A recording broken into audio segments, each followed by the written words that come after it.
toute initiative qui peut accoucher sur un plan de paix, plan de négociation sincère et honnête, est naturellement la bienvenue entre M. Zelensky et le Kremlin.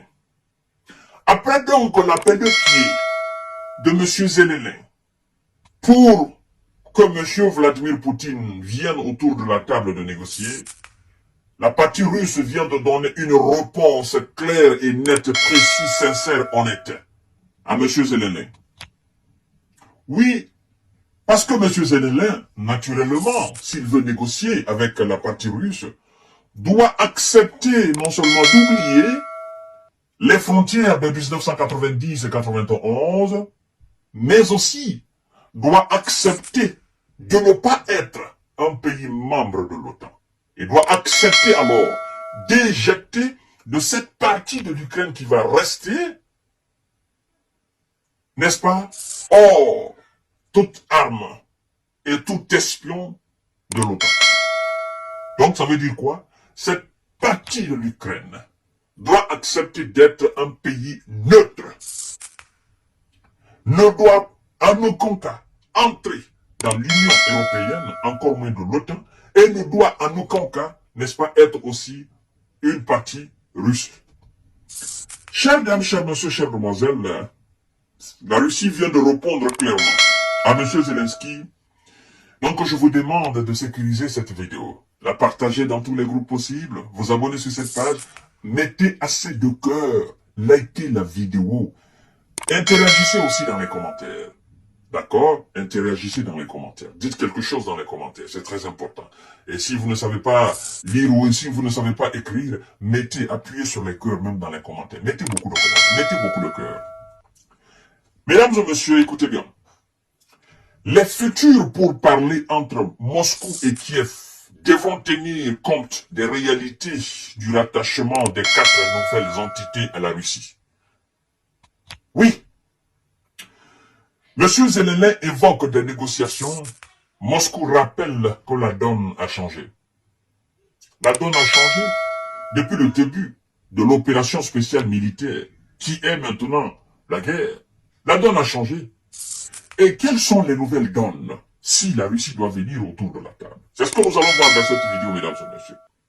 Les futurs pourparlers entre Moscou et Kiev devront tenir compte des réalités du rattachement des 4 nouvelles entités à la Russie. A souligné le Kremlin après les propos de M. Zelensky. Moscou a répondu aux ouvertures de négociations du président Zelensky, lequel a considéré que les négociations pourraient se faire sans que son pays ne revienne à ses frontières de 1991.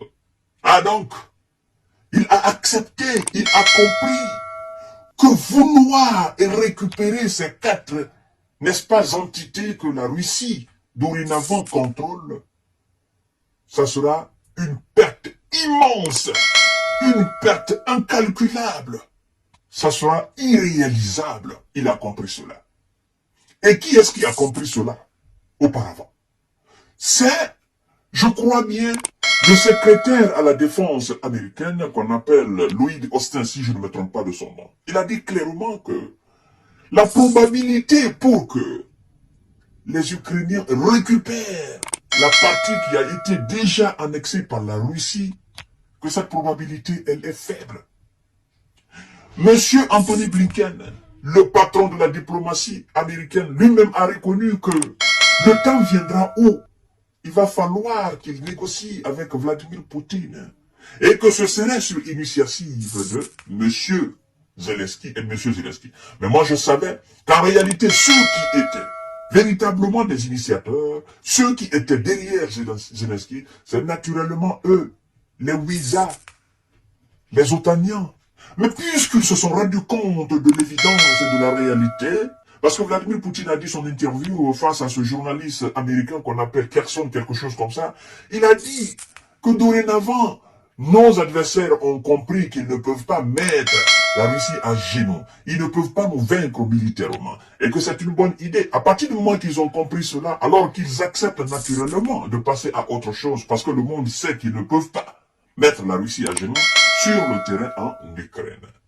Et donc, ils ont compris que vouloir, coûte que coûte, vouloir mettre l'énergie nécessaire pour repousser les Russes, ça ne suffira pas.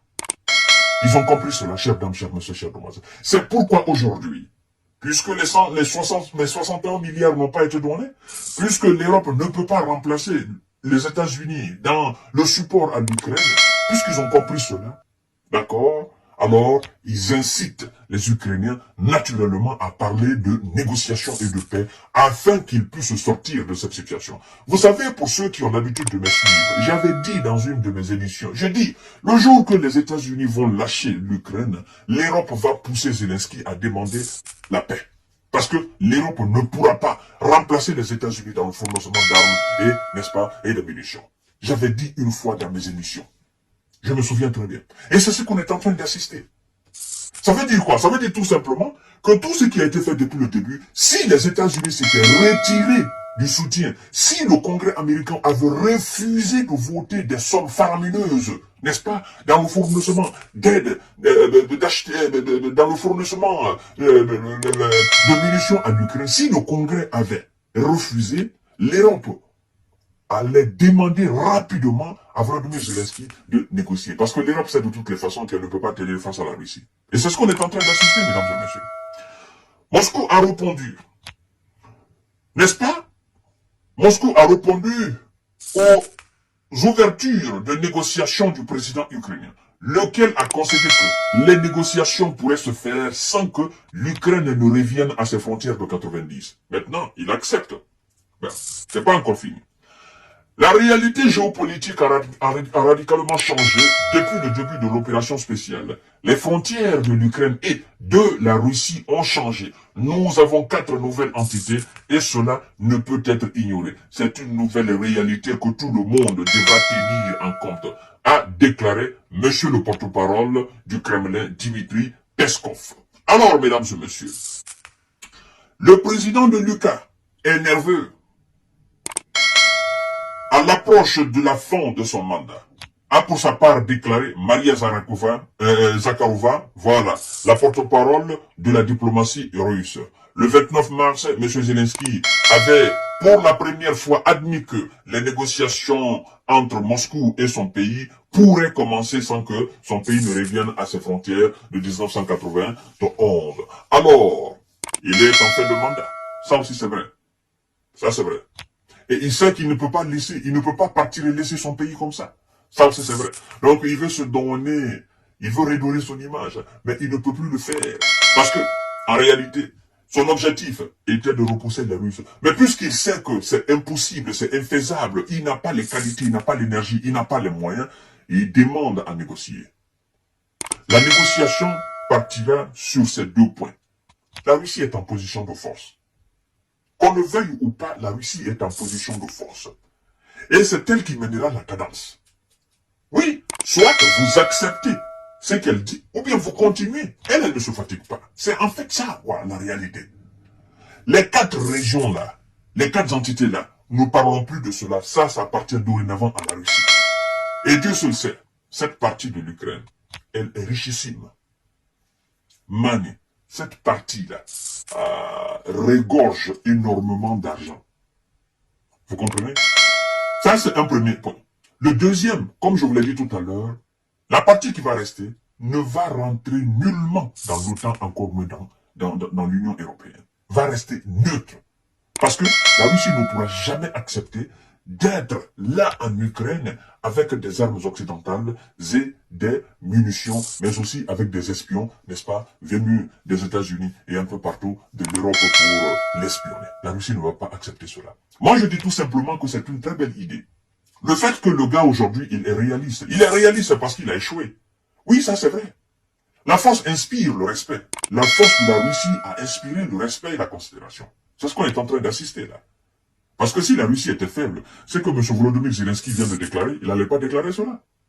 Il allait tout faire. Si les Américains avaient voté, avaient accepté, si le Congrès américain avait accepté de donner les 61 milliards, ce qu'il vient de dire là, il n'allait pas dire cela. Il serait aujourd'hui dans la joie.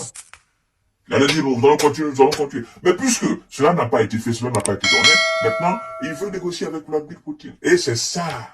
Il fallait au moins qu'il soit en position de force maintenant. Il ne pourra jamais être en position de force. Jamais être. Même dans ce temps, il ne pourra jamais être en position de force face à la Russie. C'est ça le problème. Alors nous disons tout simplement à M. Zelensky d'avoir pris cette décision de négocier avec Vladimir Poutine afin d'apporter la paix à son pays et afin que les Ukrainiens repartent dans leur pays, vivent tranquillement et mettre fin à ce carnage. À tout à l'heure pour notre série d'informations de décortiquage. Partagez la vidéo dans tous les groupes possibles. Abonnez-vous sur cette page et activez la cloche de notification pour ne plus rater mes vidéos. Abonnez-vous aussi sur ma chaîne YouTube, c'est très important, mesdames et messieurs. À tout à l'heure.